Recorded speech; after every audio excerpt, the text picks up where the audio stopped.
mo talaga, Hot Mama. Alam mo, gusto na kita ma-meet. I want to meet you in person. Itong babae, sobrang maganda. Mabayad, matalino pa rin. Magaan siyang kasama. Hindi siya mahirap mahalin. Sandali lang, ha? Hindi pwede. She's my cousin, she's my best friend. I don't want to hurt her. Ahas! Hindi. Napakalaki mo. Isa kang anaconda! Lord, give me a lover. Yes. Friends na tayo. Don't you want to see me? Lola, I know you're happy, pero in all seriousness, minsan delikado yun, diba, sa internet? It's easy to lie. You have to be careful, Lola. Randy De La Rosa po. Saan kabila? Saan kabila? Dito. Bakit naman na umabot dyan? Ba't naman pinakapakit yan? Bakit lang gawin siya?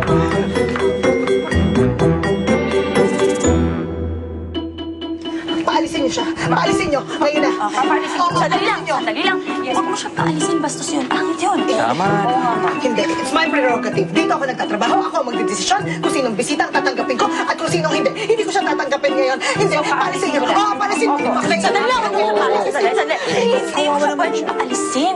Dahil, this is your best friend. You're supposed to be nice to him. Ano ka ba? At saka mamaya, pag nag-usap kayo, pag nag-Facebook kayo. O sige nga, Aber, ano sabihin mo sa kanya? Ay, tama. Tama siya. Tapos, you want us to just lie to him? Exactly! We can't do that! Ang gwapo, ma'am. Hindi niyo ako naiintindihan. Paalisin niyo siya dahil hindi niya ako pwedeng makita ng ganito.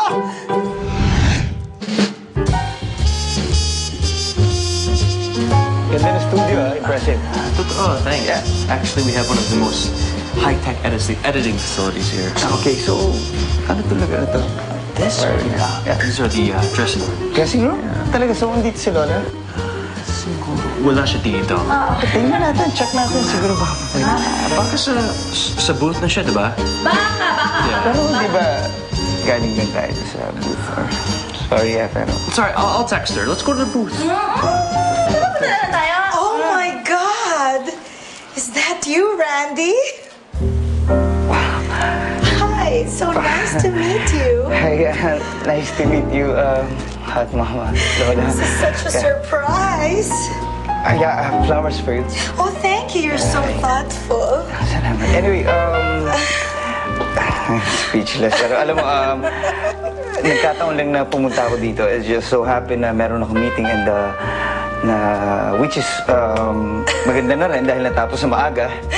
So, ayun, I just grabbed the chance na makapunta dito at makilala ka. Randy, I hope you're not disappointed. Oh, no, hindi, sobrang, alam mo lang, baka nga ikaw yung, na-istorbo ko or na-invade ko ba yung privacy mo or something. Oh, no. Not at all. Grabe. I knew it. Sabi ko na hindi ko pagsisihan yung pagpunta ko dito eh. Nice. Talaga lang hindi mo pinagsisisihan. Nope. Alam mo, Randy, nai-intrigue na ako sa babaeng yan, Selos ka? Oo naman! Ano ba meron yung hot mama na yan, ha? Well, simple lang. She's fun to be with, smart and witty. And what else? Wala pa kaming, never pa kami nagkaroon ng dull moment. And she's beautiful inside and out. Ano pa ba? Okay, stop! Wala na akong time para makipagkompetensya, no? O, ito, pirmahan mo lang itong mga papeles. At na makasakay na uli ako ng aeroplano, babalik na ako ng Cebu. Okay, thanks for bringing this, Wala na kaya akong choice. Nasabi mo, 2 days max ka lang dito sa Manila, pero hindi ka na bumalik ng Cebu. Confident naman ako na, kaya-kaya mo dun. Kaya-kaya mong paandarin yung negosyo. I need a raise, ha? We'll see. Basta ayusin mo muna yung negosyo dun, okay? Okay, sure. Sige na, amin na yan. Yeah. Okay? Okay. So, kailangan mo na talaga umalis? I miss you na. Ikaw rin, miss na kita. Bye-bye. Bye. Alis na ako, ha? Sige. I'm in love! At ipapaputol ko lahat ng daliri ko kahit sa paa. I'm sure in love din siya sa akin. Sigurado ka dyan. Hindi on the rebound yung nararamdaman mo. No, I've never been so sure. Not after a long, long time. Buti na lang ikaw talaga ang gusto ni Bruce, no? At buti na lang kayo na. Kundi hindi ko makikilala si Randy. Ano ba to? Ang hirap naman magtanggal ng make-up. Paano ba to? Bakit naman kasi hindi ka bumili ng makeup remover? Makeup remover? Meron bang ganon? Ay, oo, meron. Na-invento na yon. Ano ka ba naman? Alam mo, kasi hindi ako marunong sa ganito. Ayan, oh. Aray? Huwag ka magalala. Masasanay ka rin. Alam mo naman ang gusto ko, ganito lang, simple. Nagme-makeup lang naman ako pag special occasions eh. So kapag nakikita kayo ni Randy, Oo nga kasi, hindi ko yata makakaya pag nakita niya si Dr. Cardenas. Ang stiff na si Dr. Cardenas. Baka hindi niya magustuhan yung itsura ko. Baka ma-turn off siya pag nakita niya akong ganito.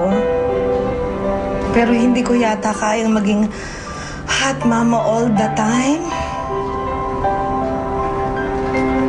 alam mo, sa tingin ko naman, in love siya sa'yo. Parang ikaw ba? In love ka rin naman sa kanya. So, kung ipakilala mo kung sino talaga si Dr. Cardenas, wala naman magiging problema eh.